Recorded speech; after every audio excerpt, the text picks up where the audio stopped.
Let's talk briefly about your sponsors. You mentioned before we started with the podcast how important it is not just to have a standing relationship with your team, but you're also very proud that you've been together with your sponsors for a long time and you have a good working relationship.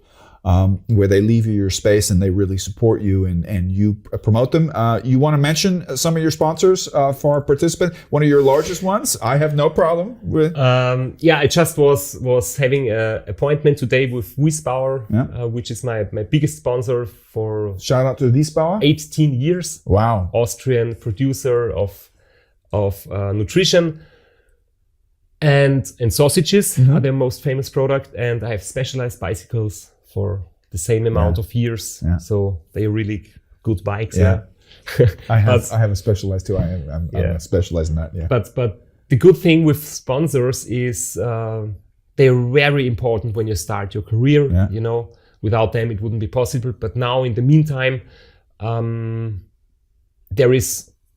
sponsors don't give pressure to me. There is no expectations because they know that I'm giving my best and that I'm just caring about the sport and about their brand. So it is not like, oh, you have 250 newspaper articles last year, you had a little bit more and you don't have enough minutes on TV, so they don't care. Yeah. They see the big picture. They see the big picture. Yeah. They support me as a person and because I'm like an ambassador of the sport. Yeah, that's really very relaxed. Yeah.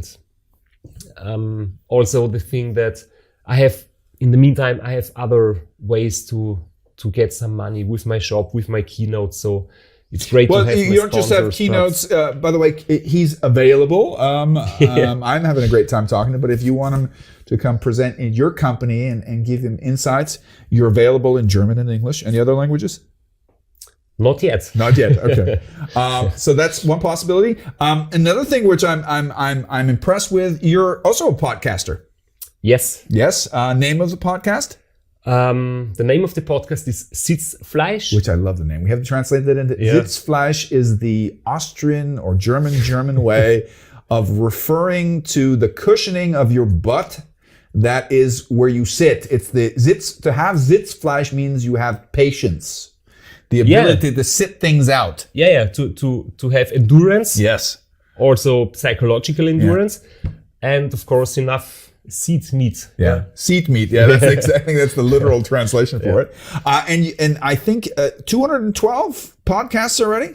Yes, we began like a lot of podcasts in the Corona years. Yeah. And we started with talking about my Race Across America years in detail. Yeah.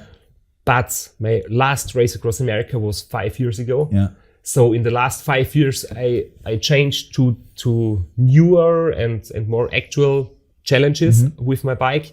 And we're talking about 24-hour races. We are having interview partners. Yeah, you have great interview partners. And we talk a lot about unsupported races. Yeah. And unsupported races is like the new very popular kind of ultra racing. Yeah. If you like, I'll give you my feedback. I got the opportunity to see you live in one of your podcasts. And my feedback to you, I thought you guys were hilarious. You're casual, you're funny. I love your pacing. I don't know if you feel this way, but when I started off with podcasting, my biggest anxiety is this interesting? Are we talking enough? And I love the fact that you guys allow time. You talk slow when you want to talk slow, but you're still interesting. I think I really like the format of your podcast. I'd love to share. We are two people in my podcast. Yeah. I always prepare myself like you do. Yeah. And my partner, he just doesn't know anything. He sometimes he doesn't even know who is our guest, so he's just always very spontaneous. And you're on Spotify and on Apple, right? Yes. Yeah. He's also on YouTube, but Spotify and Apple are the two big ones.